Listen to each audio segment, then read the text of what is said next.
Hello, Hot Vibes. And let me get up and get my notes, because Okay, we're talking about Sense8, Season 1, Episode 12. Episode 12. I Can't Leave Her. I Can't Leave Her, that's what it is. Yep. That's what it is. Yeah, very exciting. This is the finale. This is the best episode of television I've ever seen, in my opinion. I just really loved it. I thought it was great, well paced all the way through, and I was hooked from the beginning of the episode to the end. How about you? What are your initial thoughts? So I thought it was really good. Mm-hmm. There are two issues I have with it. If it's one of them's Riley's trauma, we're gonna have an issue. No, here's the thing. That's actually not it anymore. That's like in the heat of the moment, her like breaking down, freak out while like Whisper's on the way to like get her and Will. It's like in the moment I'm like pull it together, move your fucking ass, let's go. But also in my mind I'm also like, okay, I know she's going through things, I get it. But also in the moment of like in the heat of the moment, I'm like, fucking move your ass, let's go, like, you know. So like I don't really have a problem with it now. Like I get it. But like in the moment, I was like, "Fucking, like pull yourself together. You gotta go. He's on his way. He will get you. You will die." Like it's like, you know, when stakes are high, and you gotta like, you know, exactly. That's not an issue anymore. I have two issues, and we'll talk about them when we get there. One, is the smaller thing. Is kind of like I felt like this wasn't really needed. It was kind of like unnecessary, and kind of like I felt like could have done without it, which we'll talk about later. Another thing is so insignificantly small, but pissed me the fuck off to no end. Really? And when I tell you what this is, you're gonna be like, well, I mean, it doesn't really matter that much. Like, it's such a small thing, and I get that, but I literally kept thinking about it at work, trying to like justify like why, like trying to justify it and not be so mad about it, but it just made me more mad. And it's something so small and so like we'll get there when we get there, but it just drove me up a fucking wall thinking about this every time. So we'll get there. Oh my god, I have no idea what this is. You won't, and when I talk about that, it'll be like, oh shit, like, yeah. I know because usually sometimes I'll be like, I know what it is, but like watching like this episode, since it's one of my favorite things ever, and I have like zero problems with it, like I'm going through it going, but it's perfect. So I literally have no idea. Yeah. Oh dear. Yeah, we'll get there when we get there apparently, but I'm excited to hear what that is. Yeah. So how was your week this week? Well, I think I'm getting sick. Yeah, that's so if you guys can hear, does my voice sound a little different? I don't really hear it that much. But I'm also hearing it through like a microphone and speakers and stuff, so it might not be like hard to tell. But no, I don't hear it that much. I can feel it. Yeah. I can feel the difference, and I feel like I can hear a little bit of a difference, but like hopefully it comes out okay. But yeah, I think I'm getting sick. So that's really fun. It's pouring. Yeah. It has been, like, I woke up and I was like, ooh, rain, a lot of it. So it's, like, been raining consistently. Right now it says light rain, though. So I think it's, like, it says heavier rain soon, though. So I think it's picking back up this second. Yeah. But yeah, that's today. But what else? What else has happened this week? I worked. I filmed, as usual. Yeah, nothing really. Oh, I got my hair done. Oh my god. Oh, yeah. I fixed it. It's easier to tell I fixed it when I don't have it up in little spaces. Yeah, I know you have it up right now, so I can't really tell, but I just see pictures of it on Instagram and stuff. Yeah, I have bangs now, so these are nice. I have like little side bangs. So I feel so much better now that my hair's done. Like I've been walking around, I've been doing makeup every morning. I'm like, I can do shit. So like, hair when you fix it makes a big difference. So like in your mood, but. Oh my gosh, I was so happy. I like walked in, I was like, magical hair fairy, please fix me. And she was like, I got you. So, yay. What else happened? I don't even think anything else really happened. I was just kind of like so tired this week, and that's about it. But nah, I'm like super busy and in the ready to do things phase of the week again. So that's fun. If I think of anything else, I'll let you know. Okay. How about you? How was your week? Maybe about the same. I mean, I worked. Yeah. I have a LASIK consultation on Thursday. Ooh, that'll be fun. Yeah, so we'll see how that goes. Snazzy. And yeah. Dude, nothing happened this week. No. Oh, I got I got a little fidget toy. I because I got like a couple things on Amazon because my uncle sent me a gift card for my birthday. I got like a Bulbasaur wallet and I got another little Bulbasaur stuffy. So I have like 3 Bulbasaur stuffies over here. Voila. And so I went on a little Bulbasaur splurge because I was like, wait, Bulbasaur. So I got this on Etsy. It's a little fidget toy. Oh. Isn't he cute? I'm obsessed with him. Actually, speaking of, I actually bought a little Eevee thing I put together. Oh my god, yes. Yeah, you can make it like sit down or like stand up and like move around. There's actually a different face you can like switch out the face for, where it's like smiling and like the eyes closed and it's like smiling and happy. It's like the neutral face. Oh my god, I love that. Yeah, I left it inside though, so I can't switch out. But yeah, so I have Eevee now in the background. Eevee. You have 2 Eevees now in the background. I have 2 Eevees. I also have my stuffed Eevee too. That's over here too as well. So see, we each have a Pokemon that we're just obsessed with. yeah, we all have like our Pokemon obsession. It's fine. Okay. Oof.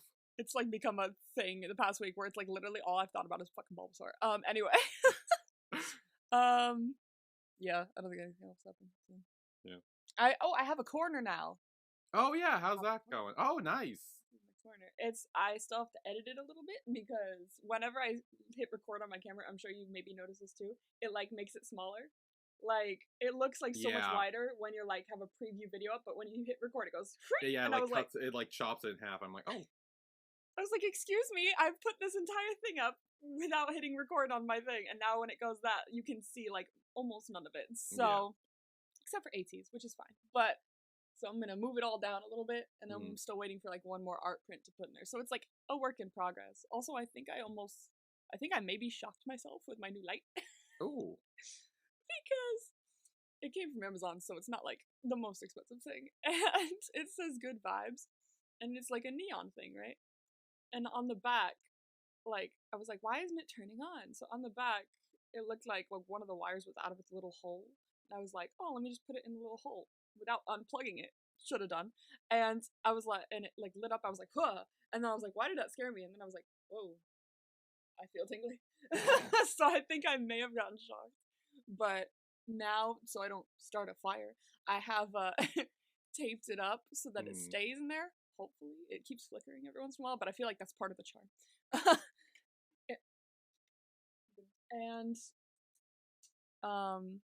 so I'll unplug it during the day, and like whenever I'm not using it, because I'm like, I'm not gonna leave it plugged in. I don't know what's gonna happen. Like when I'm at work or something, I'm just gonna leave it unplugged until I film, and then I shall turn it on. But I like my little corner. I like it even more than what I was doing before. So I've moved all my movie and TV posters to the left, and now all my K-pop corner is in the right. So love my corner. I'm having a great time filming. I'm doing better and better, I think, to be honest with you. It's not reflecting too much in my views, but hopefully it will soon. And I have an idea of something I'm going to do this week, and I'll tell you more about it next week once I finish. Anyway. Sense8, Season 1, Episode 12, the finale, I Can't Leave Her. Love this episode. Okay, I'm very excited to talk about this. I have printed out my notes. Okay. And we shall get started. And we get started with Will. We see a little more of him as a kid in this flashback. And he's in a therapy session because the stuff with like Sarah Petrel has been like worrying his parents, obviously, and worrying a lot of other people, so they've put him in therapy. And he's watching the snow fall outside, and the therapist asks him what he thinks about the snow, because for some people it's like pure and clean and brings new life, but for others it's very cold and dark and you don't really want it. And he's like, what do you think about it? And he was like, all I'm thinking is I have to shovel it. Mood. And I was like, right when I saw that too, I was like, I bet Billy can relate to that. I literally said mood when I saw that. I was like, yeah, me too. Like, except I'm doing it at work too, which sucks. But every time it snows, you're just like, I have to shovel out when I go to work. Yeah, the good news is I think we are hopefully past the snow season, knock on wood. So there should be no more snow. Because it's like March now, middle of March, and it's like. I mean, it snowed in April before here, so. Oh, maybe not then. I mean, we're never fully out of the woods, but the odds are lesser now, which is good. Yes, the odds are a little better because it's warming up a little bit too. Yeah, it's like also warm throughout the weeks. Hopefully, we'll be good. But yeah, he's like, oh, great, I have to shovel that. That's what he thinks of snow. And the therapist that says like, here's what I'm gonna do. I'm gonna talk to you like an adult because I think you're a really smart kid. You're intelligent and capable of understanding things. And he talks about this kind of psychological thing called savior behavior, where one person in a group feels like they need to kind of assist and save others because they were traumatized as a younger kid. Usually it comes from kids that were kids of parents with like a problems like alcohol addiction and drug addiction, things like that. So they feel like they now have to impart like a savior kind of behavior onto others. And he believes that, that's kind of what he's feeling with Sarah because his dad investigated the missing kid, and he didn't find her, he felt like, well, maybe took that upon himself to be like, oh, well then I have like a psychological thing happened in his mind where now all he can see is Sarah, which we know isn't true. It's a sensate thing, but he says that I believe it's a good thing that you want to help people, and this is a great thing, but the problem is sometimes things like this, when you try to help, it'll cause other people pain, like Sarah's parents. When you say you can see her and when you can see her ghost, it hurts them. Which something about that will pop up in the second season, and we'll learn more about that. But he says that here, and after talking honestly with Will, he says, "I've been as honest as I can, so now, how about you be honest with me? Do you still see Sarah?" And he looks out the window, and Sarah's there, and she's like, shh, like don't say anything. And so he turns back around and goes, "No." Like, what are you gonna say? Like, if you continue to say yes, he's just probably gonna get more like he's probably gonna get like institutionalized or put on medication and things like that. We don't want that. So you're just like, no. It's easier to just say no. So back in the present, Will gets woken up from his flashback/dream, and he is on a plane. And the flight attendant says, "We are now landing in Iceland." So Will immediately got on a plane, just like Jonah said he would. And he went to Iceland to save Riley. Speaking of Riley, she is in a BPO van on her way to this facility. And she's kind of in a trance-like state going between past and present in her mind. And she's flashing back to the drive with Magnus, her husband. And in the flashback and in the present, kind of flickers again, she's complaining about how cold it is. She's like, I'm freezing. And in the flashback, she's having contractions, she's having her baby. And so Magnus is trying to drive her to the hospital.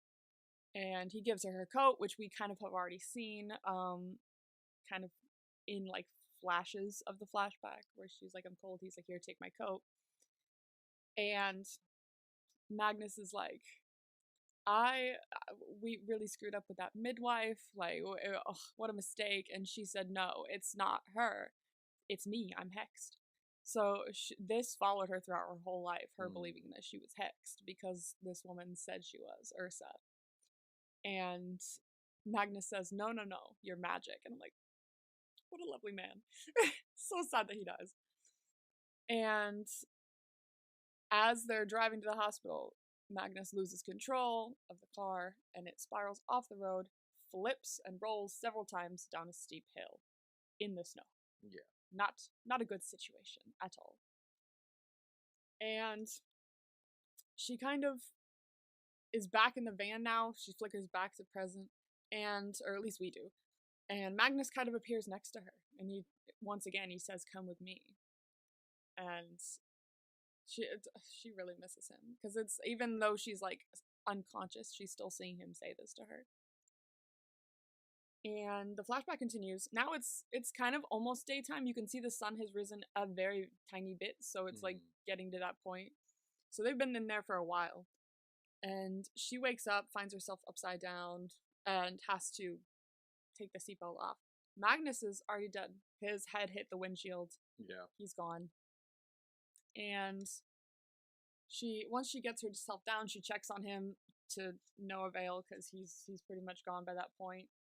Riley's water breaks at this point, and so she's having her kid in this upside down car in the freezing cold snow, and we see more birth.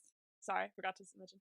But you didn't want me to mention the last one anyway, so but she gives birth to her baby Luna, and she grabs a knife, cuts the umbilical cord, and she says, "It's okay, help is coming," which she doesn't know for sure, but she has to believe that it is. And help was coming, which we do kind of know because Ursa said that she sent help.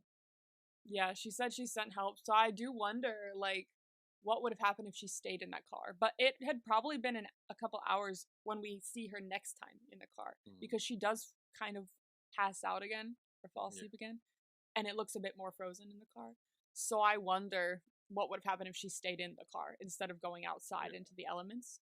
But it was freezing in there anyway. Yeah. And I would like to say these flashbacks are the part that I kind of felt were unnecessary. Really? The reason is because throughout this season, we kept seeing like snippets and like little previews of this whole flashback like throughout the episode, where we kind of already knew everything that happened. We knew there was a car accident. We knew Magnus died. We knew her baby died. We knew, like, we kind of knew everything. And watching these flashbacks, I was thinking when we kept seeing these like full chunk of flashbacks, I was expecting to see like there would be a twist of like, oh, here's something we didn't know before. Here's like a new thing, and it's kind of like it wasn't really that. It was kind of just like, oh, here's just the whole story now in one big thing, and it was kind of like I kind of already knew this. I felt like it wasn't fully necessary to an extent. I see what you mean there, because we did see a lot of chunks previously. Yeah. But also, you had the help of me. So part of me thinks that, like, if I didn't, like, be like, oh, yeah, so this is kind of what happened, and be like, ooh, and you just watched it all the way through without me, I feel like this would have been more necessary.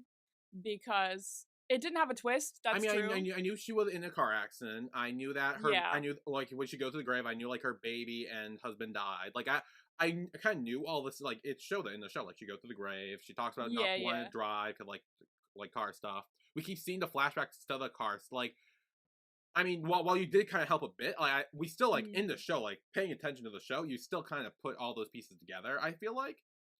I mean, maybe I'm wrong, and maybe you did help me more than I realized, but I do think that, like, just watching it, I thought I clocked out on my own. Like, I was like, yeah, no.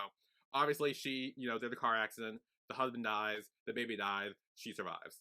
Like, I see what you mean. And there was snow. Like, that was, like, I kind of, like... there was snow.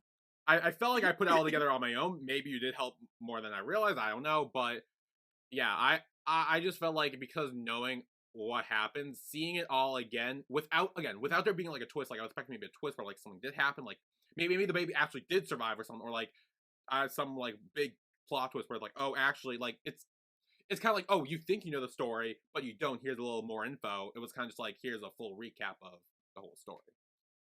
I see what you mean.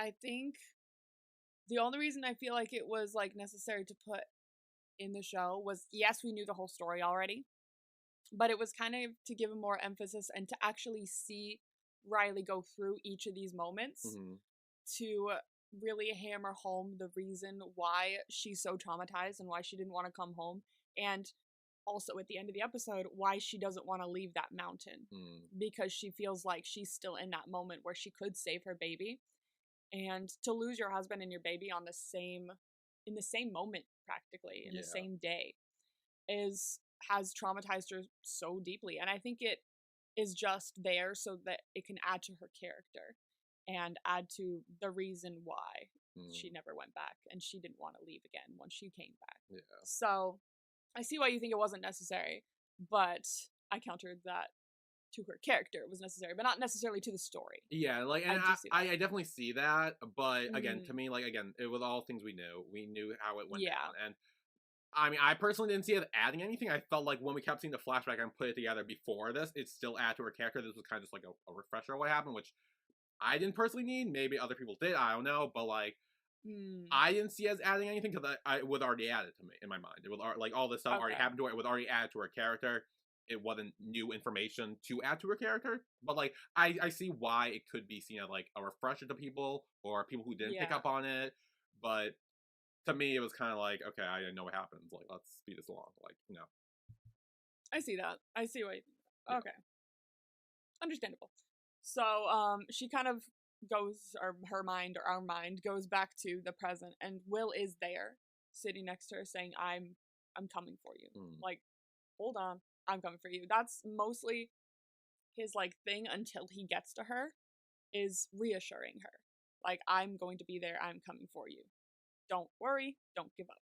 So with Will, he does land in Iceland. He's walking through the airport, and Nomi pops up saying she's using her hacking equipment, and she's got bad news and worse news. So doesn't seem like things are going well. Yeah. She says that she's found where Riley is, which is good, but also bad because it's in a BPO secure location up the coast.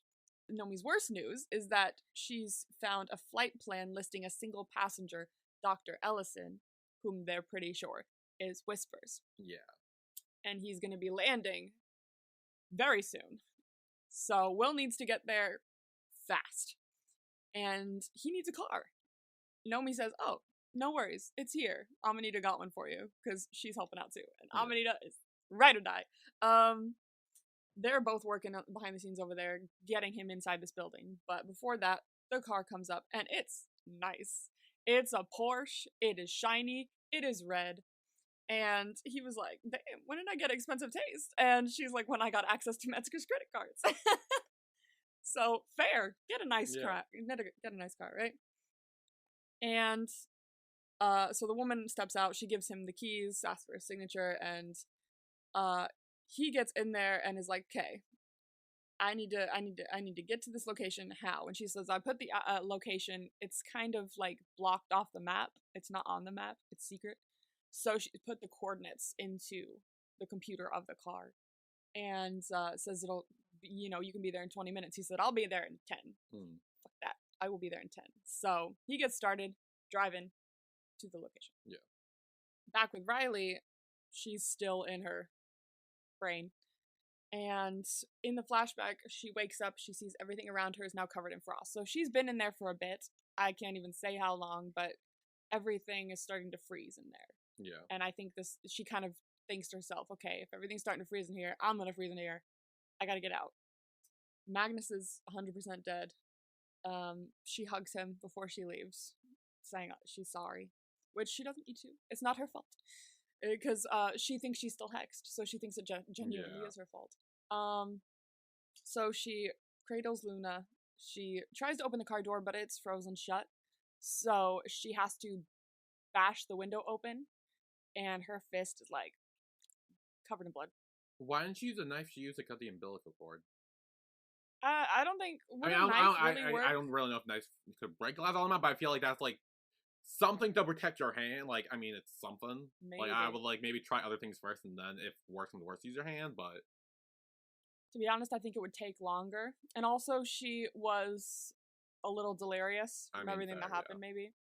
So I think her only thought was like, there's that thing of mom adrenaline, like where if your baby's in danger, you could lift a fucking car like to get it off your kid. So I think she just in that moment thought, I need to save my baby, and so she used her physical strength rather than something around. Yeah.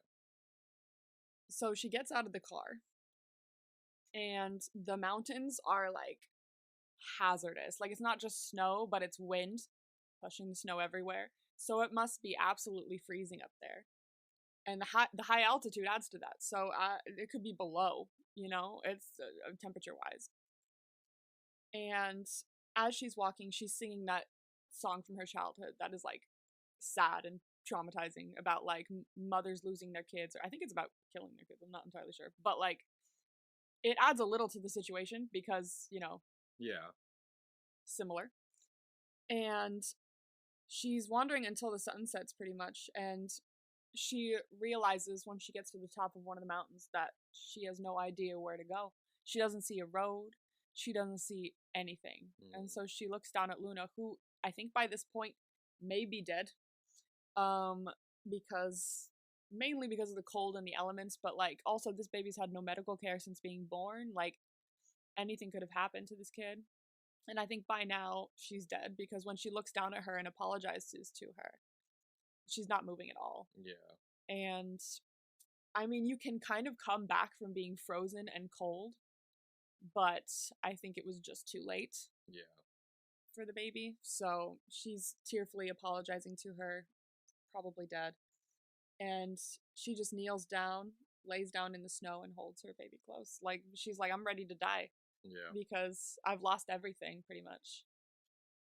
But back in the van, she's being transported out of it into the facility. They've arrived, and she's still half conscious, and she's asking them where her baby is, which we don't really see that any flashback there, but I think it kind of mirrors it in a way like she's probably being wheeled into the hospital like after being on the mountain for so long, and she could have been asking the exact same question in the exact same way, probably half conscious because of the cold, asking where her baby is, because that's what was her last thought before probably passing out on the mountain like that. Yeah. And as she's laying there on the gurney, Ursa pops up. She visits her. And she's like, you would have given your life for your baby. She's like, yes, of course. She was going to. And she said, well, this is your last chance. Take it and protect them. Insinuating that he's going to be here. He's going to see you. You're going to make eye contact. You have to kill yourself now. Because that will protect everyone. And she looks over and there's a gun strapped to one of the medical guys' waist. So she grabs that immediately and fires it real quick, like real haphazardly, which is fine because all these people are dangerous around her. Yeah. Not a single person isn't. So it's the only thing she can do. And when she fires the gun, Will hears it. And he's like, oh, God, Riley, no. And so he visits her. And it turns out all the rest are visiting her too. They all heard it. And you can see everyone from the cluster surrounding her, which, fun fact, this is the first time every single one of the sensates was in the same location, like filming wise, I guess, because they were all there, like surrounding her. The second time that happens is in this episode as well. Yeah. So it's all in the finale that this happens, which is very cool. And she's pointing them at everyone as she sees her cluster surround her. But then she kind of takes Angelica's place in the church for a moment, as Angelica is taking her life, and she realizes that this is what I have to do. And so she puts the gun in her mouth, but then Will appears real quick. He's like, no, I'm coming for you. Please don't give up. And she doesn't. Yeah. She's like, okay. And so she takes the gun out of her mouth, and the second it leaves her lips, they are on her. Yeah. They strap her back down to the gurney and give her a shot of rocuronium, I believe it's called, to make her unconscious. So she's down. And Jonas appears in the car next to Will and says, actually, this is the best thing that could have happened, because she'll be unconscious when Whispers arrives. So she won't be able to look him in the eye. She'll be asleep. I think this is the best thing that could have happened in this moment, because honestly, you're not going to get there first. He's already in the helicopter and he knows you're here. So, already not great. And Jonas asks if Will has a plan on getting inside, and he's like, I have a gun tucked under my arm, and hopefully Nomi's working on a plan now. So right now, no, but that's the plan. Now, we go to Wolfgang. Yeah. Oh, this whole area of the show is very like, oh, shit. Wolfgang goes to his uncle's house. We last saw him, with Kala begging him not to go inside. This is him going inside. We have continued the story here.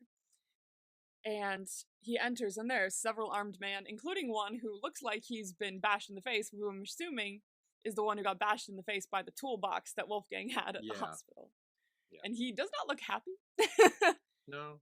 You bastard. And Sergei's not even looking over at Wolfgang, not Will. He's not even looking over at him. He's looking into the fire, kind of moving stuff around. And he's like, so I haven't been able to reach my son since yesterday. And I feel like you may know something about it. Which he definitely does. And he asks him where he is. And he was like, oh, don't worry. You'll be able to see him pretty shortly. Yeah. I love you, dude.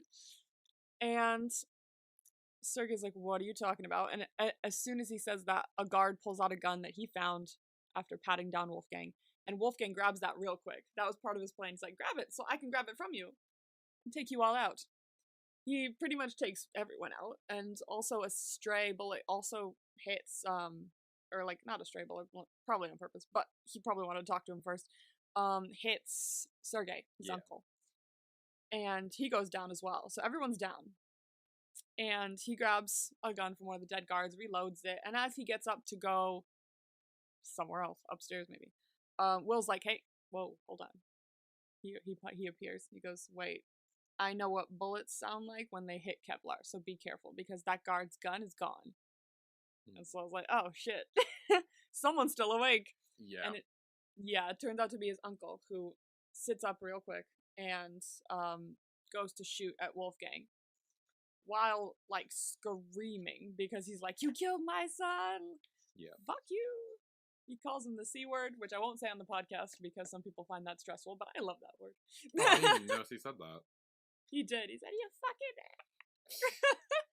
So he's, like, screaming. He's pissed. And so Wolfgang, like, manages to shoot Sergei in his thigh as well. So he's at least down a leg. And retreats upstairs, trying to get away from everyone as he's being shot at. Honestly, this is a very cool and choreographed scene. The way the bullets are hitting, like, the wooden banister and everything. Everything's flying, wood splinters. It's just very epic. And he runs upstairs into the kitchen, flips over a steel cabinet, blocks the door, tries to hide. He goes into a small room. He finds a maid who's also hiding because she's heard gunshots, and she, like, screams, and he's like, damn, sorry, I will not hide here. It's okay, you can hide. And so he goes back behind the kitchen counter instead, which is basically right in front of the door, so he doesn't have much cover. Yeah. And once they start shooting through the door, trying to get the door down, he runs out of bullets. He's like, So he visits Kala and says, I'm here to probably say goodbye. Like, I guess that's why I'm here. And she was like, no.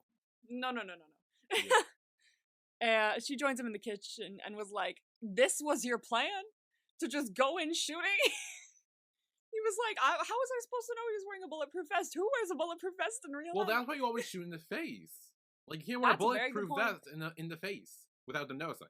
Like, that's true. Unless you're Shazam. No, you won't wear, boom, shoot. Yeah, like, the face. Like, always go for the headshot. Go for the zombie rule. Double tap. Exactly, yes. Yes, if you are going for the kill, you always go for the headshot. Exactly. But in this instance, that did not, he did not do that.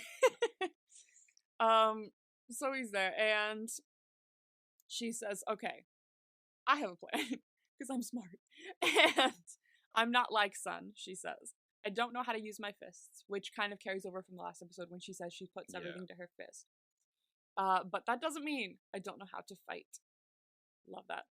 So she fights in her own way. She gets a bunch of chemicals and ingredients from under the sink, wraps them together to form kind of a bomb. Yeah. She does a whole chemistry thing, which is what she knows. And just after Kala finishes creating the bomb, the men outside finally get a hole in the kitchen door with an axe. So they're coming through. And Wolfgang and Kala kiss. Because, like, just in case. You know, he may die. And she tells Wolfgang that she's not ready to say goodbye. She's like, I don't give a shit if you came to me to say goodbye. You're not going anywhere. So Wolfgang goes behind the barricade, ignites the bomb, throws it through the hole in the door, and it pretty much kills everyone. It's quite an explosion, to be honest with you. Well done, Kala, because, like, boom. Yeah. So Wolfgang exits the kitchen. He's holding a handkerchief over his nose and mouth to make sure he, isn't breathing in smoke, but also, I guess, any of the chemicals that could have been in that bomb, they could be toxic, so make sure he's good. Also, side note, I love the shot of him walking into the hallway, because there's, like, flames behind him and, like, a perfect silhouette of, like, him. So it's, like, it's really cool. I love some of the shots in this episode. And he walks downstairs, and Sergei's there, pouring alcohol on his wound, but also then goes to drink some. That was actually funny. I was like, that's funny. He was like, he's like, I'll just have a drink, it's fine. Yeah, I mean, he probably needs one after what just happened, so. Mood. Honestly, everyone's dead except for him. Yeah. And he goes to take a sip, but before he can, he sees Wolfgang on the top of the balcony, and he's like, shit. And so he points the gun at him, but it's out of bullets. Thank God. And he asks, why would you kill your own family? Like, what kind of person does that? And he's like, well, you wanted to know who killed my father. You said you'd give anything, so I give you that gift.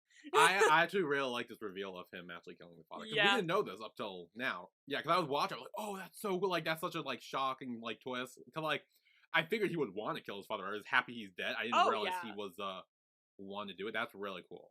Like, for sure. That was the kind of twist I was expecting with Riley's flashback, with like something I wasn't expecting like this. So that's maybe another reason why I wasn't super big on the flashback stuff. Because, like, this one had a twist in it, so. This one was a great twist. It was like, oh, shit. There's even more of a twist to this storyline. Like, it keeps adding, but we won't see it until season 2. No. So, but there is more of this twist. But he killed his own father. I mean, fair. Deserved. He was abusing him. You know? Deserved. Like right when he, like, jumped on him and, like, strangled him, I was like, yes, bitch, kill it. Like, he sucks. So he killed his father, and now his uncle is aware of it. What he pretty much did was, like, he strangled him, he jumped him on the street, and then he got him into a car. How? I don't know, but he's got strength on him, I guess. And he got him into a car and ignited it, so he's, like, super dead. Yeah. Well, that way it looks like an accident is in the car if the car's on fire. Like, you can't know he was strangled to death if the car was burnt alive.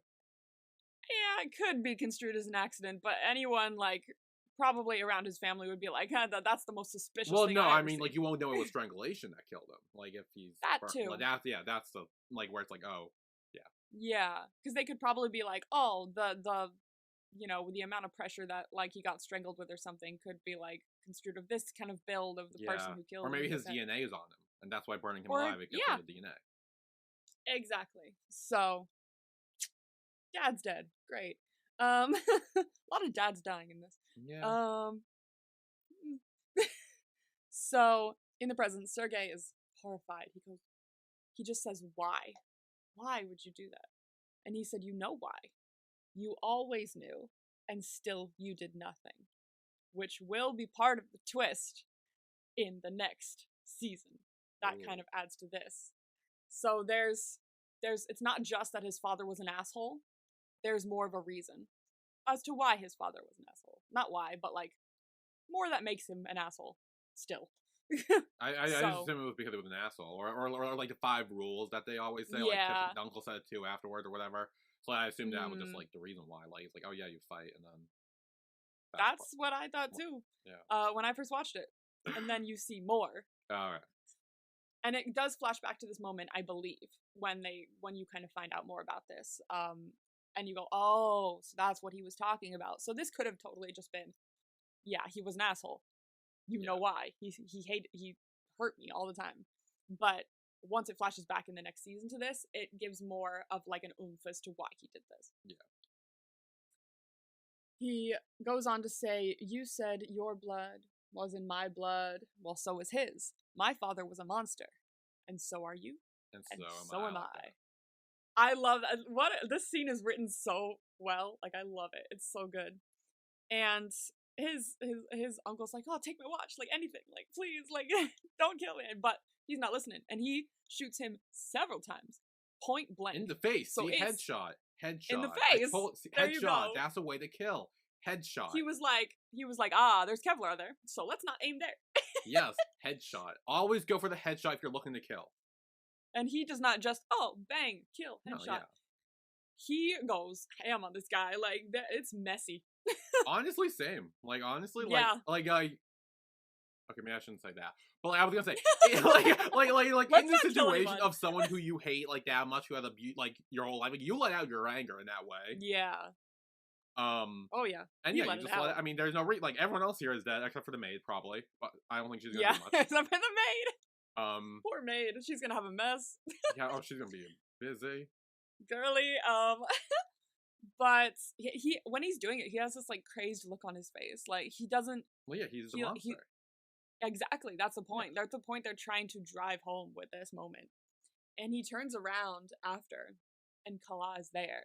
She looks horrified. Because she's seeing a monster right now. Like, that's the thing. Like, she's seeing who he's like portraying himself to be, who he is. Yeah.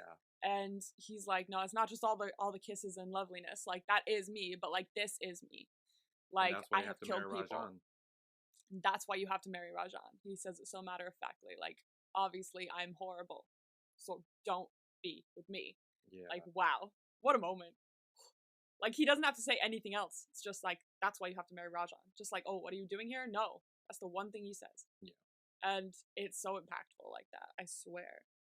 Goodness gracious. But after that shocking moment, we go back to our main storyline of Riley and Will trying to rescue her. She's still in the van. Oh no, she's not. We passed that already. She is in BPO now, and a nurse is looking over her vitals. She's now in a hospital room. And Will is racing along the road. He's trying to get there as fast as he possibly can. And Whisper's helicopter passes overhead, and he's like, shit. Because it's obviously going to get there first. So Nomi appears next to Will in the car and is like, okay, new plan. Stop the car. And he's like, okay, but he's going to get there first. She's like, I know. So stop the car. He's gonna warn security when he gets there. They're going to be looking for you. So we need a new plan. So Amanita's helping out, telling Nomi what to do. And so Nomi guides Will on what to do. She's like, hey, get out of the car, and what you have to do is pull the brake fluid? What was it? Oil line? I think it's the oil line. I think that's what it was. Yeah. Pull the oil line on the side of the car. And he's like, what? No. and she's like, no, it's why we picked this car. It was Amanita's idea. Y'all guys with cars, you can't stand to see a beautiful car in trouble, which honestly I can't either, to be fair with you. But like, it depends on the car. It's the racing movie fan in me. And he's like, but it's a really nice car. Like, I really don't want to do it. And she's like, pull the oil. And so he does. He ruins it because Riley is obviously more important in this moment. So he ruins the car, gets back in, starts driving away, and it's like smoke trailing behind him. Yeah. And so he has pretty much ruined this car. And I wonder what Porsche's gonna say about this, or the car rental place that he got it from. Just leave it there. Just run. Don't give the car back. It's fine. It's Metzger's credit cards. He can pay for it. And Amanita asked Nomi for kind of more an explanation about the eye contact thing. And she's like, because I saw him. I was afraid to look him in the eyes because you said that for a moment, and I noticed you said it, and so I was afraid to look him in the eyes, but I did. And does that mean he can see inside my mind too, and he can see what I'm doing? And she was like, no. It's just because he's sensate. Yeah, she's safe.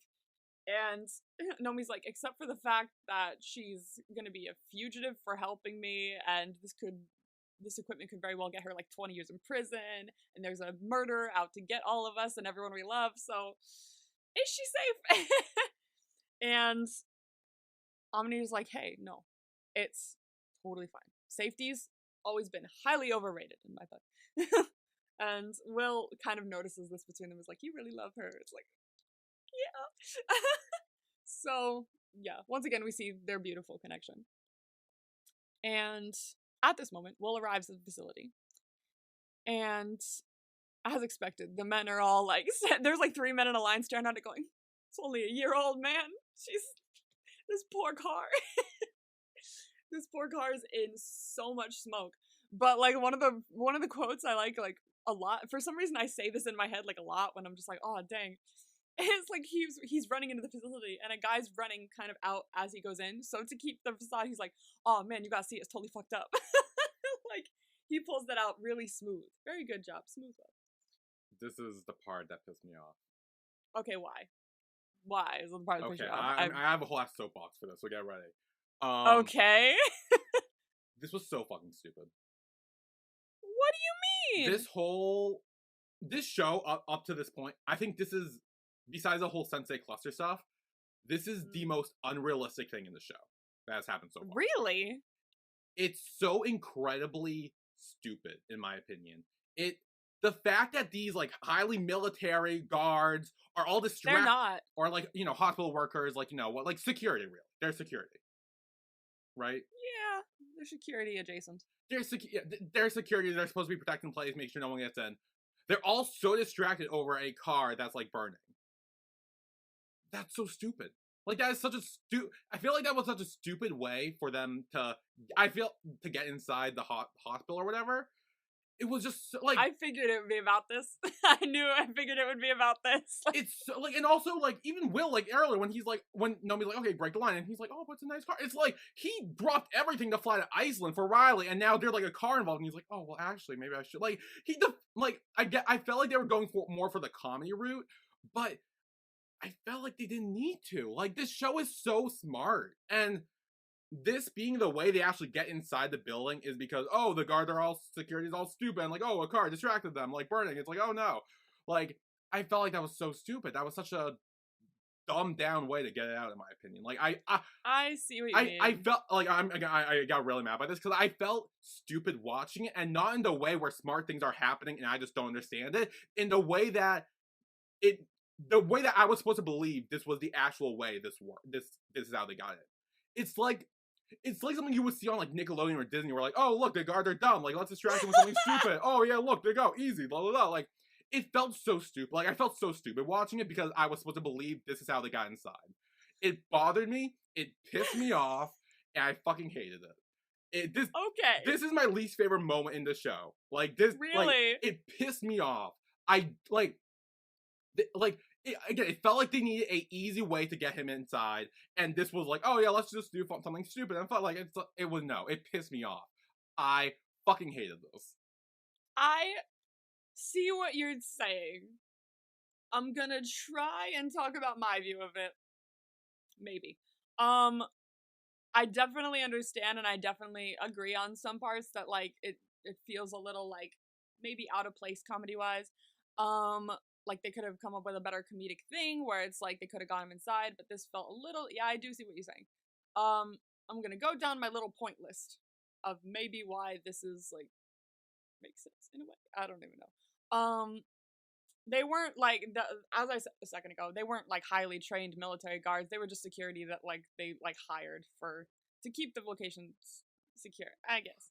I mean, but like, still, you're doing your job. Like, the fact that every single one of them were all distracted by this, kind of like, what, like, it would have been like, what, like, and even the one who was like, hey, like, Will, hey, like, oh, you don't belong here, and then he's like, oh, check out, he's like, oh, shit, really? Like, it's like even that little part where they just talked about, where it's like, oh, wow, something going on down there, and you're like, oh, shit, like, what, isn't he a security supposed to, make sure that some random dude doesn't go in?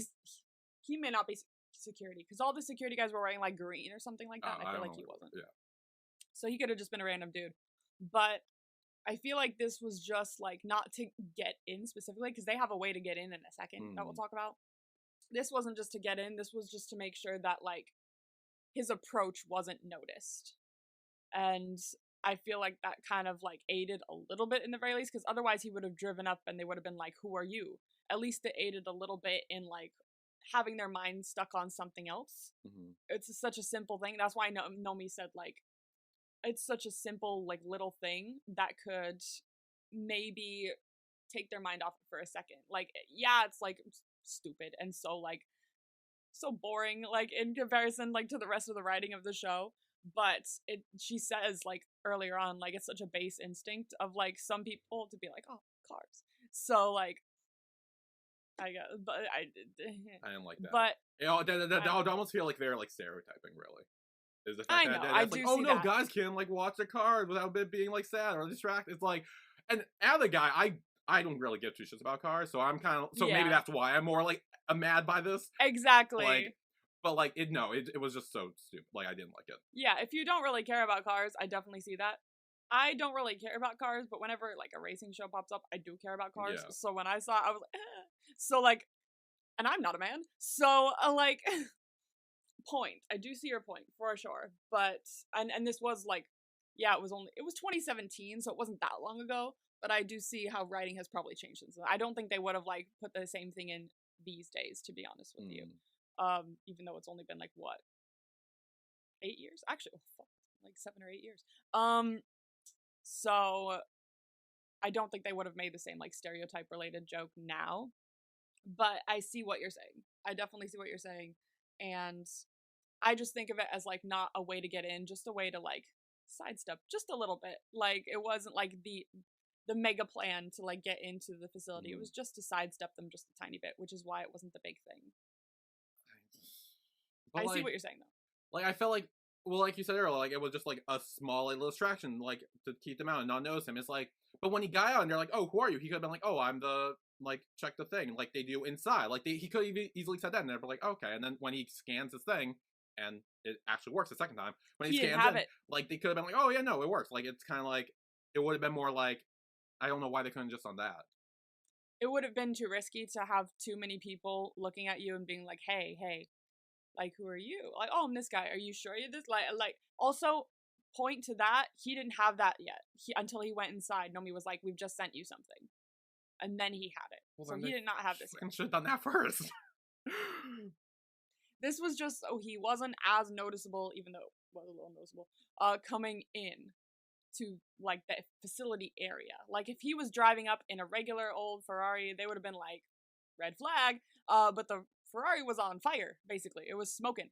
And that was what was noticed first because it was so much more drastic than just a guy driving up in a car. Yeah. So I also think it would have been one thing if the security were like, "Oh my god, like this is so like," and we're running over to make sure like if someone in there was okay or like what's going on. But they were just standing there being like, "Oh, that's so sad, like the poor car." Like it's like that was so. They probably stupid. didn't see him get out.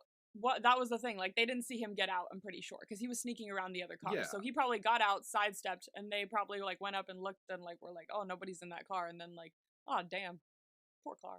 You know, I feel like you should get a fucking fire extinguisher or a hose or something. Like there's a burning car in front of your place of work. I feel like you should do something about that, not just be like, "Oh, that poor car. It was only you." I know. I see what you mean. Like, so stupid. I'm sorry. That's my little soapbox. It pissed me off. Okay, keep going. I see what you mean. I will take that. I definitely agree with you on some points, but like I do see what you mean. So Will goes inside. Mm-hmm. And Nomi's walking with him and says, "Okay, so here's what we've done. Amanita's found a guy who's like on vacation, I guess, and they have his pass, and they're able to send Will the pass with his photo on it so that he can pretend to be this guy and step in. It's from like a consolidated medical waste place. So he's like, "Oh yeah, I'm here to check out your medical waste," and he was like, "Okay, scan in," and he goes to scan in, and it does not work. And he's immediately suspicious. He's like, "Whoa, step over here, step over here." And he was like, clocking you. Yeah. And Amanita's like, "What do you mean it's not working? It should work. I'm pretty good at this." And he was like, wait. Let's turn the brightness up. Nomi tells him to turn the brightness up. So he does that, and then he gets in. Yeah. Which is a thing. Because I've done that at, like, concerts and stuff, where they're like, "Oh, let me see your ticket." And they'll be like, "Ah, it's not working." I'm like, "Let me just turn the brightness up here." So he gets in, and the guy's like, "Oh, I'm sorry." He's like, "Oh, no, it's no problem. Technology." And so he gets in. He's good. And up with Riley, Whispers is already there. He's sitting next to Riley, and he's like, "Wake up, open your eyes." He's not even telling her to wake up. He's just telling her to open his eyes, open her eyes. He needs that eye contact. And this nurse is next to her. She's like monitoring her stuff. He's like, "Why isn't she waking up?" And she's like, "Well, it's I can't help it. Like, we had to put her down. We had to give her some rocuronium because she was like gonna kill everyone. She had a gun." And so Jonas like kind of appears next to Whispers for a moment. He just goes, "Oh, you didn't expect this, did you? Is your plan screwed?" Like, he's taunting him a little bit. Whispers gets mad. He tells the nurse to just wake her up and storms off. The nurse doesn't want to, because she could, like, complications could happen. She could go into shock. We don't want that, or else you're screwed. But he orders her to wake her up before he leaves. Mm-hmm. And we're going to take a break there. Okay. And in the next half, we will just be discussing rescuing Riley, which is the entire rest of the episode, literally. And it's a whole thing. It's a whole operation. So we will get into that when we get back. Okay.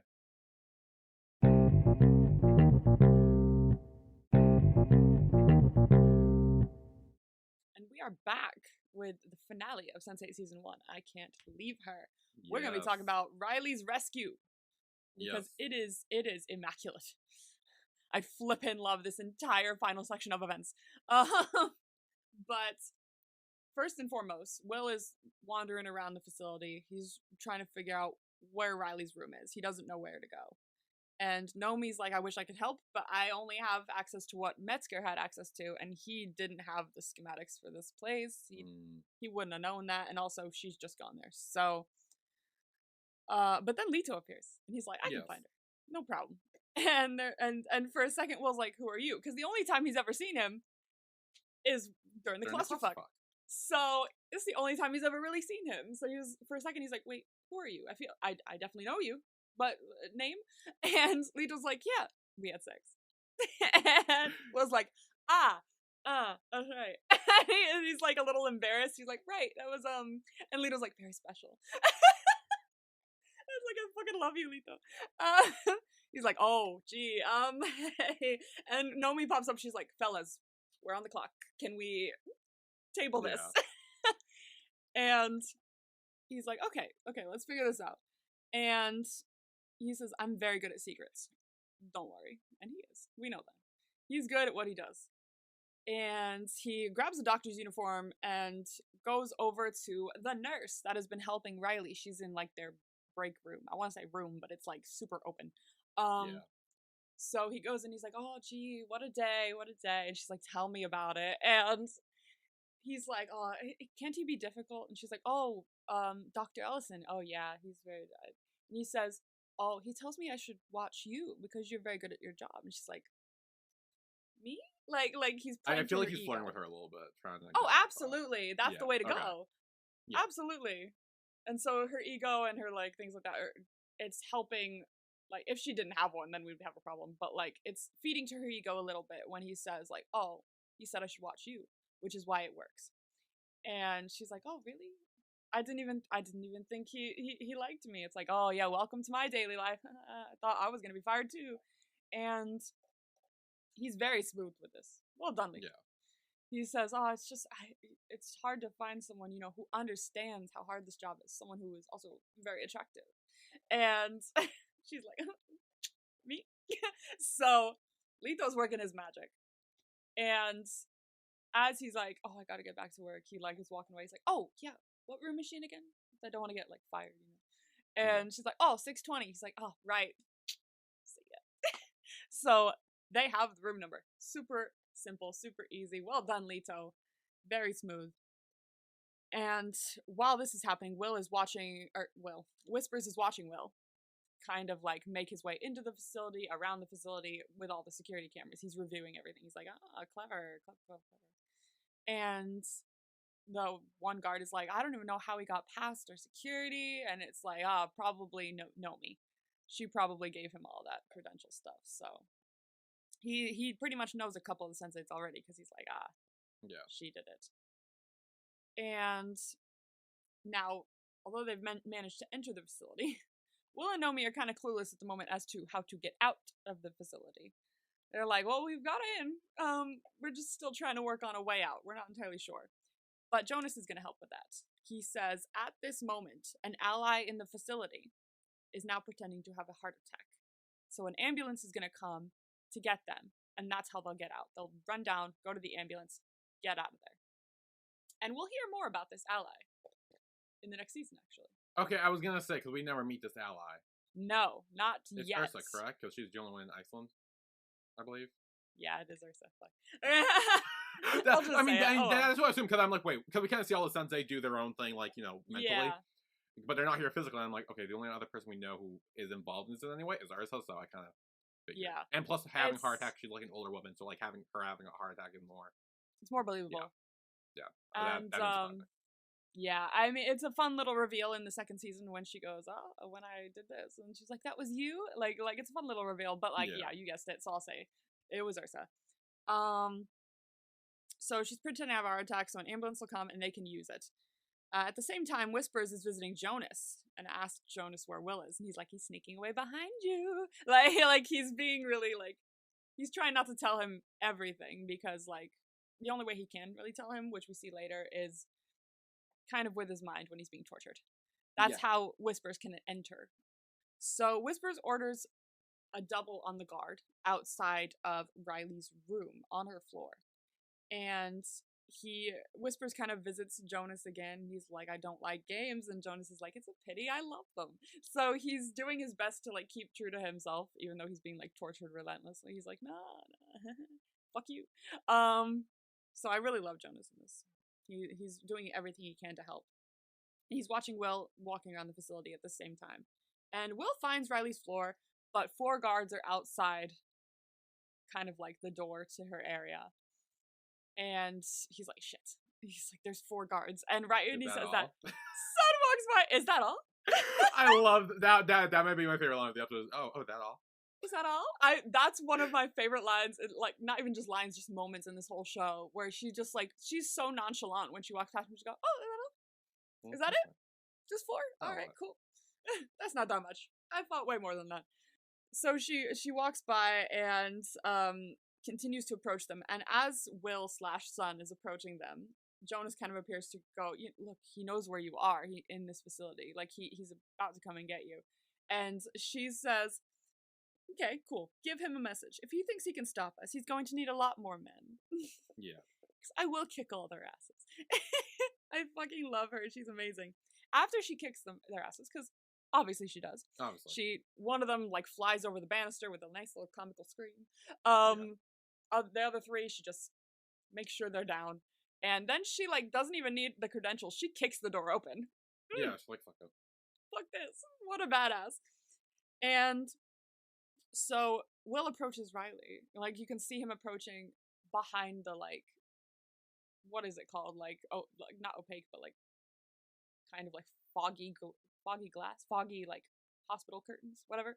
You can see his shadow first. And that is mirrored in her flashback. And you see him approaching on the mountain as well. You can see him walking up to her, kind of like he's saving her from that, too. Yeah. And I love that juxtaposition. He sees her, and it's very much a moment of, like, oh my god, she's here.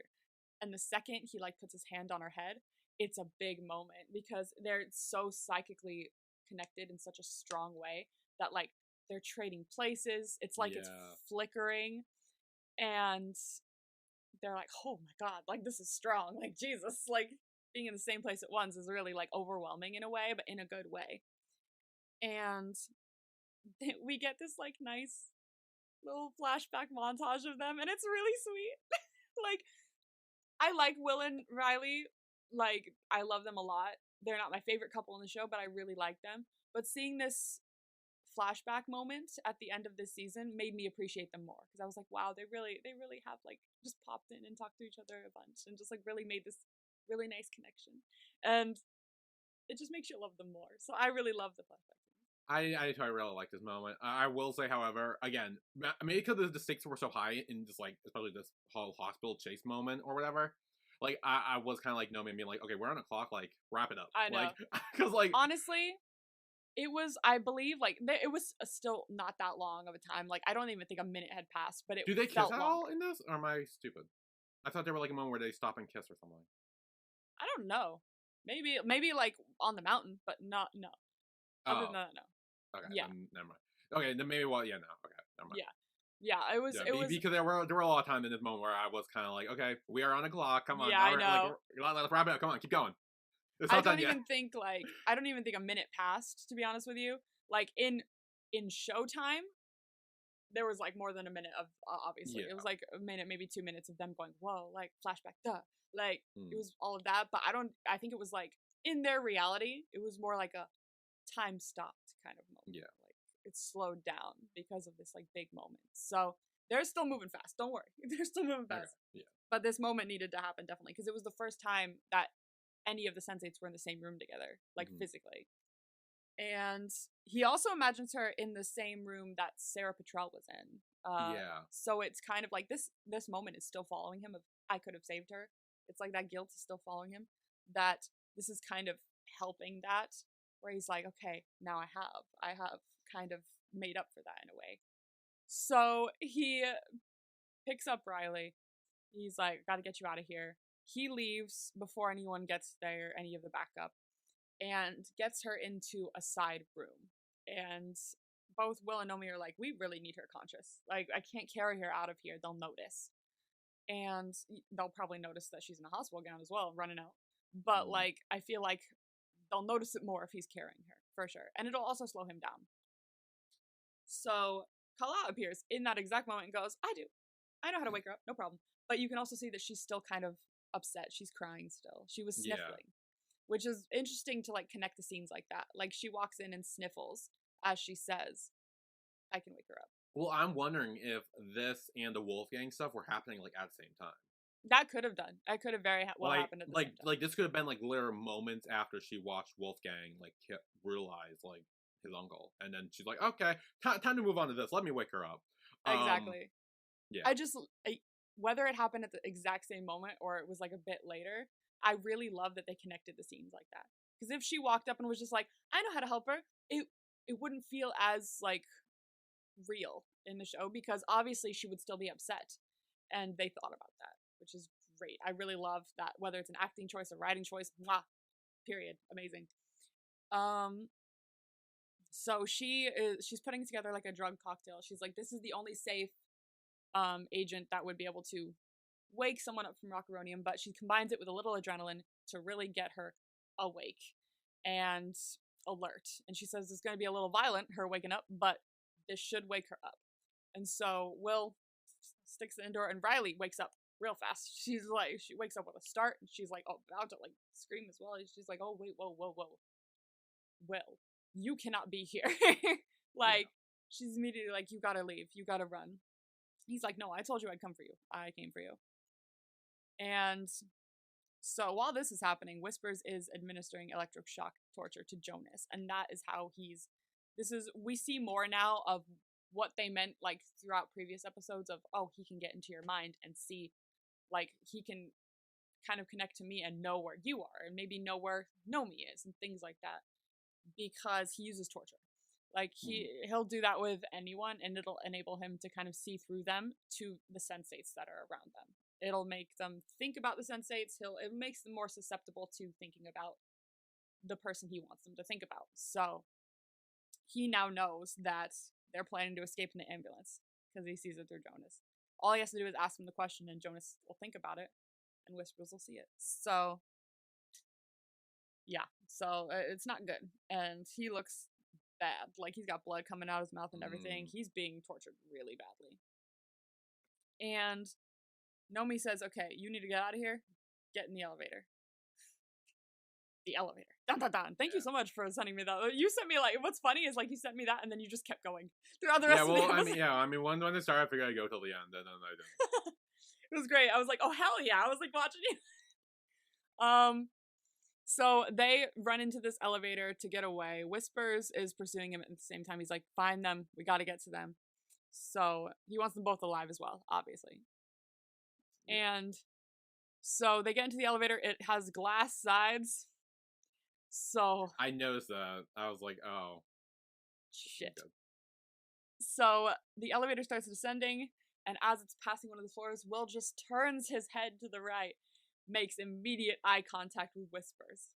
And the, like the way the, like, music kind of drops as well, like, it goes, boom, I just, everything really aided this scene, because, like, when I tell you, I've never been so shocked in my life. Like, I was so deep, like, this is probably one of the scenes in my life that I can go back to and just be like, after this scene happened, I was never the same. My heart dropped to the floor, through the rest of the earth, and ended up in China. Oh my god, this scene was, the way they did this scene was so immaculate, to be honest with you. But he's made eye contact with him, and so Whispers can now see him. Yeah. Everywhere. All of this is for naught, because Whispers can see him wherever he goes. One little head turn, one little mistake, and it's all ruined. Jesus. And Whispers is like, yes. Like, he's like, hello, Will. I've been looking for you. Like, he's just happy to see him. Like, it's not that he's like, oh, there he is, get him.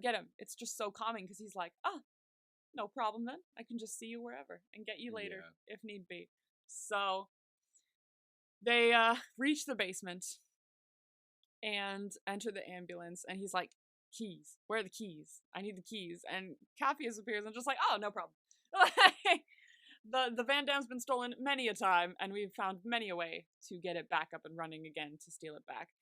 So he hotwires it in the engine, and he's like, easy peasy. And so when he crosses back over to the door, it's Will again, And he hops in, gets ready to drive them away. And Whispers pops up and is like, I told you, like, I can see you now. I can see in here everything you see in here. It's no use.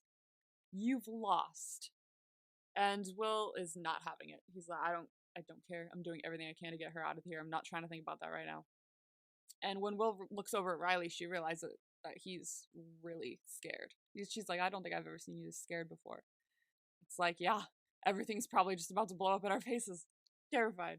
Yeah. Back with Amanita and Nomi, they're studying a map to try and see how they could get away. And she's like, I don't know how you could if a helicopter's following you and there's just one long road throughout these mountains. It's very easy to find you. But then they see the elevated mountain range. And up there, you got fog. You got a lot of fog. And helicopters fly by sight. So that's a way that they can get away from the helicopter. But the helicopter stops them. It goes around and stops right in front of the car, stopping it from going into that foggy area.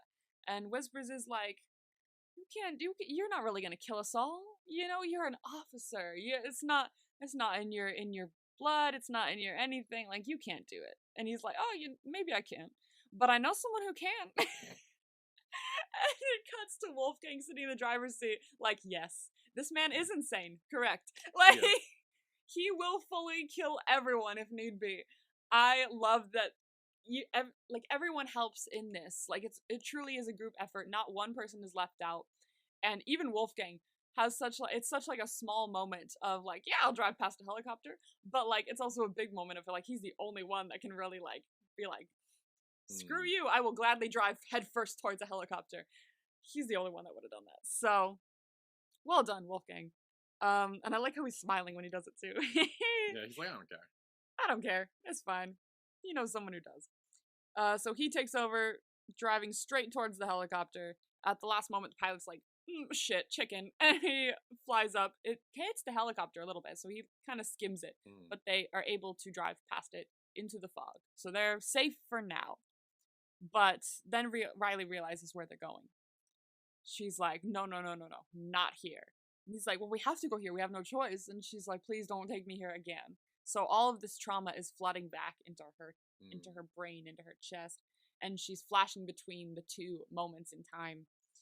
And she's seeing herself pregnant again. And thus, Will is seeing himself pregnant. Yeah, I was like, oh, Will's pregnant now. That's fun. That's a twist. He was like, oh my god, what the fuck? It's like, I say that all the time as well. Like, just the annotations of some of the stuff that I've got from this show, I will say it in those ways. Like, oh my god, what the fuck? Because he said it like that, it's just burned into my brain. And so they're kind of reliving all of this stuff. And Nomi realizes that also she's unable to reach Riley or Will. So it's probably because Riley is, having this traumatic moment, and she's maybe not able to reach her because of that, because Riley's not truly just there. She's also in the past right now. Yeah. And Will, what's it called? Like, I'm trying to think of the Will in adjacent, Will as well. Because he's with Riley and experiencing this as well, in a way, she's unable to reach him too. So both of them are kind of stuck in this moment in time. Riley more so than Will, but they're kind of stuck there. Yeah. And once they pull over, Riley exits the van. She runs up the mountain like she did before, continuing to have flashbacks of her baby dying. So Will follows her up there and is like, we don't have time for this. We really have to go. I understand, but we have to go. And Jonas and Angelica kind of appear next to Will as well and say, look, you're running out of time. He's on his way. He's just gotten into a car. And they're essentially like, kill her. Yeah. Well, that was confusing because I'm like, wait, okay, are they talking about him, like, killing himself because he saw Whispers and now it's like he's in his head now? Or is like, okay, kill Riley because she slowed him down, but also will eventually have to kill himself because he saw Whitline. I was so like, what is going on here? Like, I will elaborate more on this. Okay. So they're essentially saying you know what to do, as in like mainly kill yourself, but the implication of Riley having to die as well is also there, because if he kills himself, Riley's just going to be sitting there until Whisper shows up and eventually sees her too, and then they make eye contact. die. She'll have to die anyway. Well. She'll have to die anyway. So they know that this is probably the only way to keep, or one of the only ways, the big way, to keep them safe, to keep the rest of the cluster safe. Because if they die, they're pretty much good. I mean, honestly, Jonas has made eye contact with Nomi. So there's a way that Whispers can still get to Nomi through.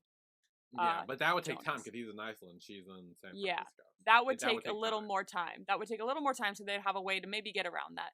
But this is they're really crushed for time right now, and it's inevitable that if Will dies, Riley will have to die too because Whispers will find her immediately. Yeah. So it's kind of unspoken, but it's pretty much no, you both need to die. And they're telling him, look, this really is the only way, because obviously they think that because it was really the only way that Angelica used. Like it's kind of been used that way throughout the entirety of like history, like Sensei history. If something happens like this, then you have to die or else your cluster will be at risk. So that's the only way they know. And Riley says that it's okay because I was supposed to die here. So I'd be totally fine with it. And Will takes out his gun, is ready to shoot both him and Riley, but he can't do it. He's like, this is not a thing that's happening. So he throws the gun down the mountain, throws it away, and runs over to the van with another idea. He goes into the back and gets as many drugs and shots as possible. Yeah. And shoots him up with a cocktail that he's kind of concocted. He just keeps going in. I feel like that's dangerous. It is very dangerous. That is true. But maybe he knows at least some of the medications and is like, oh, maybe this much won't kill me. Also, but also mixing a lot of the drugs too isn't smart either. Not smart either. But I think I'm wondering if like Kala, we didn't see it, but I'm wondering if Kala's like information is somewhere in there to where he goes, this is safe. Right. Because maybe it lingers. But yeah, he's shooting him up. But he sits in the passenger seat of the ambulance and visits Riley before he goes unconscious. He says, look, these are gonna knock me out so that Whispers can't get inside my head and know where we are. But that means you need to drive us out of here. We need to go. And she's like, I really can't. She says, I can't leave her, which is the title of the episode. And she's having such a hard, because she would have to, in quotes, leave her baby again, which was such a traumatizing moment for her when she was, in this moment in the past. So to have to do it again is just out of the question for her. And he says, I know you want to lay down here and never get up again. I know it because I can feel it. He can feel everything that she's going through. But he's like, this is the most important thing right now, is you have to get us out of here. And they kiss. So that's when they kiss. Yeah. And he passes out. He's unconscious. And the next time we open our eyes with Will, you're on a boat. We're on a boat. We're on a boat. So he regains consciousness on this boat, and Riley is singing to him, comforting song in Icelandic. And Sven's there. Thanks, Sven, for the boat. Yeah. So this boat with Sven was mentioned multiple episodes back, and now we're on the boat. We're on the same boat. He has a boat. I remember that. It was she was talking to his father or something, and it's like, oh, is Sven still on that boat? He's like, yep, he's still there, something like that. So this is Sven with the boat.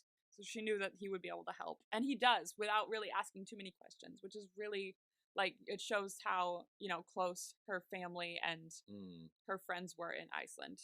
They're willing to help. Yeah. And Riley reaches over and injects Will with another dose. And Sven asks, is he sick? Is he okay? And she's like, no, he's all right. Everything will be okay. And Will is awake for a moment and says, you did it. You saved us. And she and as he passes out, she looks up and the whole cluster is there. Everyone's sitting on that boat with the sun setting behind them. It's like golden hour, and everyone's just sitting there just like basking in the sun and just like, you did it. You oh my god, I love this shot so much. It's such a pretty shot. It was a nice looking shot. It was gorgeous. I love that shot so much. And I love the song that's playing too. It's called, Please forgive me if I butcher this. Siglopur, by Sigur Rós. And side note, I have a song by Sigur Rós that I've been listening to since I was like 8 or 9 years old that I just love. Like I heard it in a movie trailer or a movie or something like that. I believe it was like Disney Earth or something like that. Oh my gosh, I've been listening to a song my entire life, and then years later I hear another song by them on this show, and that kind of connects it to like my youth for me, and I just like I freaking love this song. I love the other song too. It's just, this is just such a magnificent moment, and it's a great way to end season 1. It's just chef's kiss. So they're sailing out into the open ocean, so they are safe for now. But we will see what happens maybe in season 2. But before we get to that, who's your MVP for this finale? I have mine. Do you have yours? Yeah.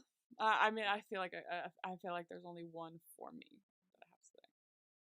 3, 2, 1. Will. Wolfgang. Oh. I mean, I see why. I mean, like his whole thing with his uncle was like so cool. Like that whole scene was the moment I feel like was into it like the whole time. Yeah. Like because then after, you know, I had my soapbox one with that. You had a moment, yeah. Yeah, I was having a moment, so I wasn't too thrilled with that. And then like everything else after that was fine. Like I was good, but like Wolfgang was just so badass. It was so cool. He blew up everyone. Like he destroyed literally an entire mansion of people. Whole thing. It was so good, so well done. He finally went for the headshot. He learned his lesson. Headshot all the way to kill. And yeah, I think it was just great. It was epic, honestly. That was like such an epic sequence of events for Wolfgang. I had to say Will because, I mean, I don't have to. I sound like really reluctant, but I said Will because he spent this whole episode doing everything he could to save Riley. And everyone chimed in, group effort as well. I actually kind of want to say just everyone, like the August 8th cluster as a whole. But, like, apparently it's not allowed. It's not allowed. No, that's cheating. They are one. They took their breath at the same time. They're one. But Will was the one who was there. He was working so hard to save Riley. And he even, like, shot himself up with a bunch of dangerous drugs just to make sure that none of them saw it without having to hurt anyone. Without having to kill Riley. Because he didn't want to kill anyone, let alone Riley. And so he found a way out. And Riley was able to get out of that as well, which I wanted to give a little honorary mention to her. Because she was able to save them all. She was able to pull herself together enough to get out of that traumatic situation, which must have been so difficult for her. But honestly, everyone in this episode was so phenomenal. So it's very hard to choose one, but everyone was great. Let's see. Grades? Let's grade you. Okay. The title was I Can't Leave Her, which you did say was Riley. But you said it like, I'll still give it to you even though it's not a big thing. Because you said like Will would say that he can't leave Riley or something like that. But it was Riley saying she can't leave her baby. But Riley, check. The whole story, you guessed was Riley as well. Voila. A truth is revealed about a death. That was about Wolfgang killing his father. Yeah. You said son. You were wrong. I thought it was something about her father. Yeah, no. It's a really nice car, which is your big gripe. You said it was Kathy's and Wolfgang. You got it wrong. But in the interest of you being deeply pissed, I'll remove that from your score. Good. Okay, good. Oh man, that's again. This is such a smart show, and that's such a stupid way for them to get in. That's what makes it worse. That this show is so smart. It's so smart. Well done and so strategical, and to have such a stupid way of them to get inside. Okay, I know. I get it. Like if this was like a comedy or like a not as smart show, it would have been like fine. I can overlook it, but it's such a smart show, and to dumb it down like this much for that one little thing pissed me off. I'm sorry. Thankfully, it was only like a 2-minute scene, so like. Yeah, no. I'm glad it didn't like continue, but like, yeah. I think I just have higher standards for the show because it's so smart, and so when that's something stupid like that, I'm like, that's not okay. I definitely see what you mean. So I'll take that off your score. Okay, good. You're so stressed about it. The next one was We Had Sex, which was Will and Lito, but you said Wolfgang and Lito. I see why you said Wolfgang and Lito though, because Wolfgang was totally like passed out for most of it, or like calm and away, not eyes open. But Lito you got right, so I'll give you half a point. Okay, nice. Drugs. You said Riley because of the whole like, oh, built herself up from drugs and things like that. The nurse said, which again I see why, but no, it was Will shooting himself up with drugs. Close though. Let's see. I said group effort, but that wasn't like a thing. And I said a moment where my heart dropped into into fucking hell. But that wasn't a thing you had to guess either. So, voila, not bad actually, not bad. After your, I get like 2.5 maybe. Yeah, something like that. So those were your vibes for that. And now is the moment where I ask you, do you want to move on to season 2, please say yes? Sure. Yay! Yeah. They're the only like 2 seasons, right? So it's only like a 2 seasons. Okay. Yeah. There's only 2 seasons. Sure. Each one has 12 episodes. Yeah. So. Okay. Then yeah, sure. I adore season 2. Like I love season 1 as well, but season 2 has such interesting like storylines that I'm very excited to talk about. So yeah. Would you like your vibes for season 2, episode 1? Sure. All right. So the title is Happy Fucking New Year. So it's New Year's. It's New Year's. Maybe, kind of. Yes. Okay. Here, I forgot. I will tell you this. So this episode was originally a special, like a Christmas special. So it came out maybe around that time, I think, but it was labeled as a Christmas special, and then season 2 technically fully started with episode 2 of season 2 that you will see. So but now this has been filler-ish episode. No, not necessarily. It is kind of to show where everyone is at now, especially like with Will and Riley and things like that, because yikes. But it's mainly to show where everyone currently is a few months later, I believe. I don't know how long later. Let me double check and see if I can find how long later. But it was basically a special. And I will say this is the second longest episode of the show. So it's a bit long. So strap in. It is 2 hours and 4 minutes long. Wait, this is the second longest? Yes, the second longest. The next longest one is the finale of season 2, and it's 2 hours and 30 minutes long because it was originally posted as a movie to wrap up everything, but now it's been rebranded as the end of the show, the finale. So, this season has the 2 longest episodes of the show, for sure. It'll be easy to breeze through this one, I think, because it's mainly just like, oh, this is where they are now. I was gonna say, this seemed more like, oh, welcome back. Here's what's going on. Like, as well, second episode. 2 hours? 2 hours and 4 minutes. So, apologies, but this will be a bit of a long one.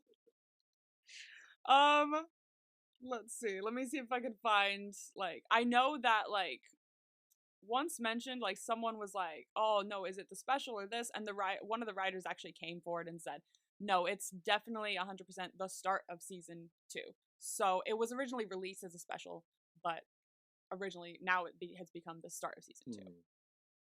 This one of your vibes will tell you when at the point in time this is, like specifically the date, because one of your vibes is happy birthday. Oh, it's August 8th. It's August 8th. So this special really does like go over like a couple months. Like we see their birthday, we see Christmas, we see New Year's. So it shows them kind of where they are throughout this second half of the year. A couple months have passed, not a whole lot, but a couple, and it's their birthday. Period. Which I love this whole sequence for their birthday. So, just saying that now. Do you want to take a random guess at who says Happy Fucking New Year? Is it a sensei? Mm-hmm. Tis a sensei. Maybe Lito? I don't know.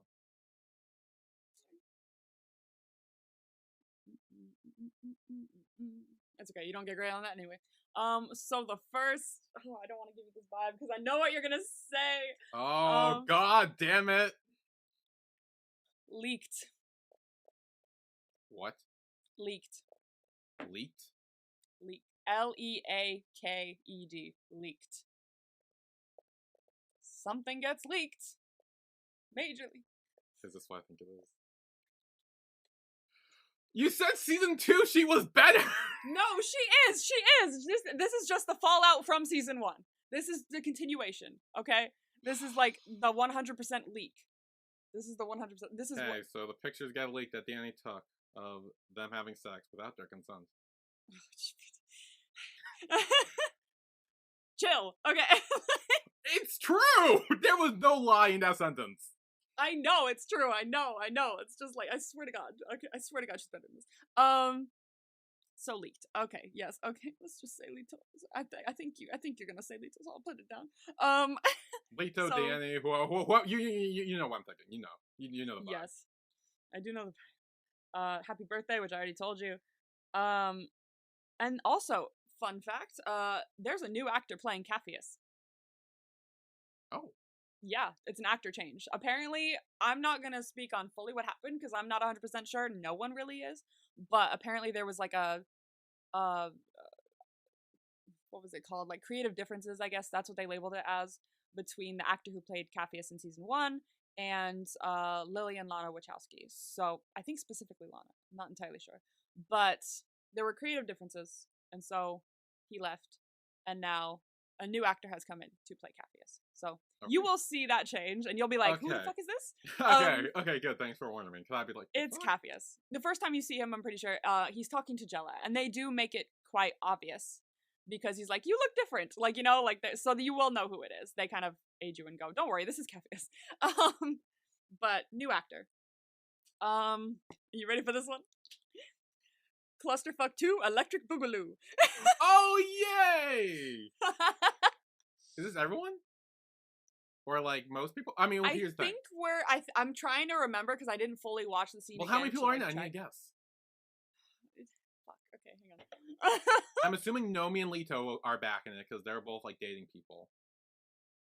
Wow. Oh, wow. Oh, wait, really? Oh, okay. Ooh, this is fun. I didn't realize some of these people were in it. Okay, now that I paused, I can see. Okay. Well, it's very artistic once again. No, bitch. Everyone's in it. Wait, really? All 8? Everyone. Yeah, every single person. Even Will, who should still be drugged and unconscious? You'll see why. There's a reason for it. You'll see why. Because it shows everyone, you know, doing their own thing with their own people. At different points. Him with Riley. Well, some of them don't have people. True. You will see. I swear to God, you'll see what the fuck is going on. So, you gotta watch the episode for context. But, Clusterfuck 2. Okay. So I guess everyone else say, because I guess there's no... Everyone's there were some people I did not realize were in it. But it turns out everyone's in it. I thought the only time where everybody was in it is in the finale, spoiler alert. Clusterfuck Part 3! Clusterfuck, the trilogy! So, the next one that you have to guess something for is... There's a bunch of vibes here, by the way, sorry. Is forcibly removed. Forcibly removed? Or forcibly... Yeah, I guess that's the best way to say it without giving anything away. Forcibly kicked out, I'll say. Oh, did Nomi get kicked out of her place? I don't know why that's the first thing I thought of, but she's still technically on the run. She is technically on the run, that's very true. Attempted murder. This is a attempt to murder someone? Big episode. I will say the attempted murder is on a Sense8. Oh, never mind that. Oh, does someone attempt to murder? Maybe not. I mean, she's in prison still, so... And there's that one cell person, but... Maybe Wolfgang. Actually, I'm trying to... I feel like, I don't know if there was maybe some, like, lingering relatives he has who aren't happy that he just murdered.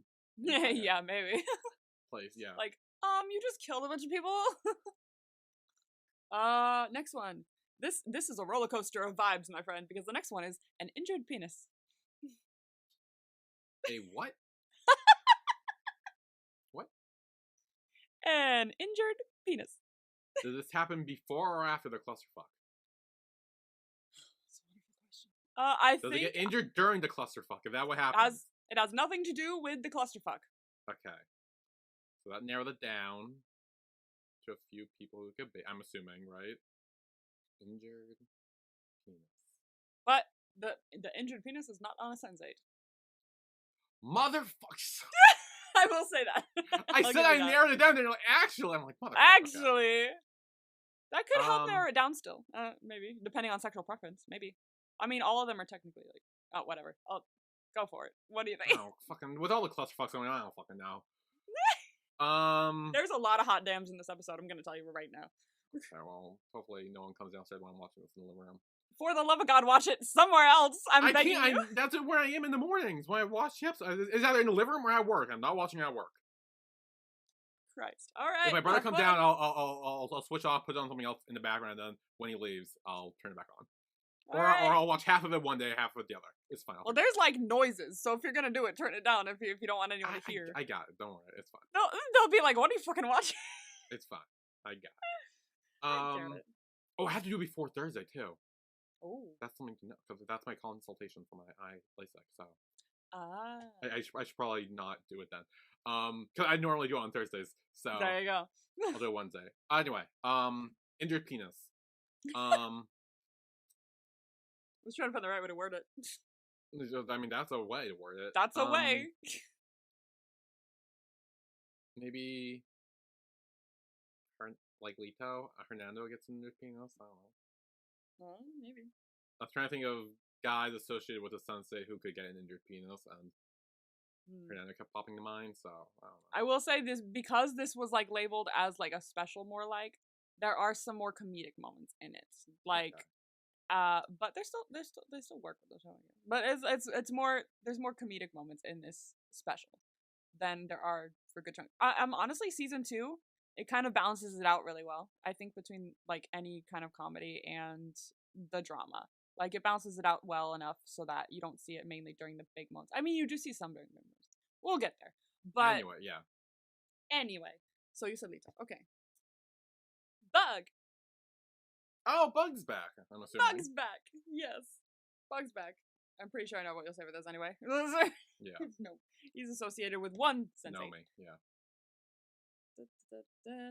And that's all for the guessing, but I have 2 more vibes for you. Oh, no. One more. Because I already said multiple hot dams. So, the last one is...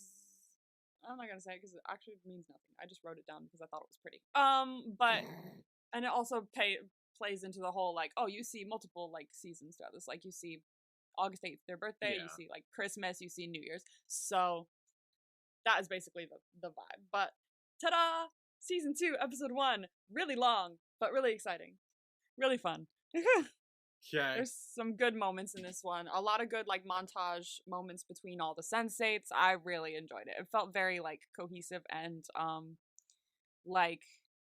It showed them together a lot, which you don't see as much in this season. You just see them like popping up in each other's corner and being like, I know you, like, But like you see them all together in a lot of these, so which is really cool. So ta-da! We're done with season 1. We're starting to season 2. Yay! I'm so excited. Yeah. Yay! So that was Sense8 season 2, season 1, the finale. I can't leave her. Join us next week for Sense8 Season 2, Episode 1. Happy fucking New Year. Okay. Yay! See you then. Bye, everyone. Bye.